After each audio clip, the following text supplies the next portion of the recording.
Let's get started. I'm Mark DeVise. Welcome to the channel where we are rebuilding Southwest Florida. Let's dive into it. What does it take to become a licensed contractor in the state of Florida? Lots and lots of people are flooding here because of Ian. Contractors from out of the state are coming and trying to do work, and we want to explain what it takes to actually be legal to work in Florida. Lots of work. So a couple things. Of course, you have to be 18 or older. Have to have a 4-year degree with 2 years of specific construction experience or 4 years of specific construction experience. Now that means you need to be on somebody's payroll, you need to be under the direct supervision of a construction company doing specific projects of what you are trying to get licensed for. So if it's plumbing, obviously you need to be working for plumbing. If it's roofing, it has to have roofing involved. And the state is looking for some really specific projects. My recommendation is talking to a licensing company who can help you get that specific experience. But it's minimum of 4 years without a college degree, 2 years with a college degree. And why is that important? You can't just come to Florida and immediately be licensed. The state is protecting the residents. So some other items are financial literacy.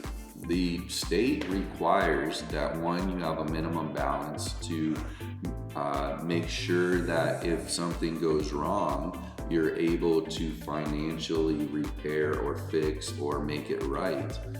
2, they want to know that you're decent with money, right? You're going to be using and having customers' money. They don't want misappropriations with deposits, with funds, paying Paul with Peter's money, the saying, whatever that is. So they want to make sure you have cash on hand, and they want to make sure that you have financial literacy. So there's a few ways to get there. You can take courses. There's some companies out there that help you prepare for the contractor's exam. There is a very detailed contractor's exam. Yes, it's open book, but there's about 20 books that you have to bring with you. You probably get a suitcase or a roller duffel bag and put all these books in. I remember, they're heavy. You put tabs on every page, and you're really learning where to find the information, not necessarily having to memorize everything. So during the course of your career, something comes up, you need to learn and know how to find that information, not necessarily have it on top of your head. Next is they want to make sure that you have a good moral character.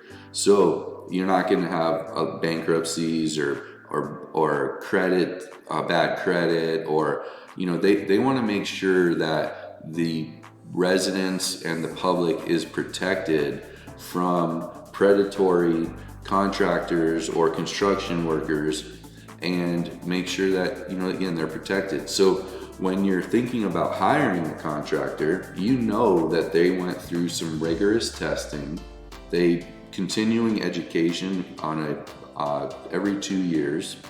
So there's continual training. There's a department to complain if a contractor is not holding up moral character or doing what they say they're going to do. There is a department that investigates. So they're being regulated. If they're not licensed, if a contractor's not licensed, they're not a contractor, they're a construction worker doing contracting, and they are not regulated. And if something goes wrong, you're kind of on your own on figuring out how to handle it. And it could be very costly, could be very dangerous. So those are some of the examples and what it takes to be a contractor, licensed contractor here in Florida. As more and more storms hit Florida, and especially Ian, who we are just now starting to do the rebuild, more and more unlicensed contractors are going to be showing up. And just be careful. Licensed, you can't be licensed, you can't be insured if you're not licensed, and you can't pull permits if you're not licensed. Any contractor or construction worker who says, oh, don't worry, we don't need to pull permits, that's a red flag, right? Right now, especially right now, just about any type of work needs a permit. So that's your first red flag. I would look into it and make sure that in the long run, possibly saving a few bucks up front is not going to benefit you in the long run. So just be very careful, check out, make sure people are licensed and insured. It's only for your benefit. And if you have any questions, you can get on Google, how do I search for a license? The local building department, the state building department, the DBPR. If you get on their website, you can put the individual's name and find out if they're licensed, how long they've been licensed, if there's any complaints on their license, and just make sure that you do your research and you're protected. So thank you, and we really hope that this is an enjoyable experience. Construction process is not fun and or is not easy and should be fun. So thank you.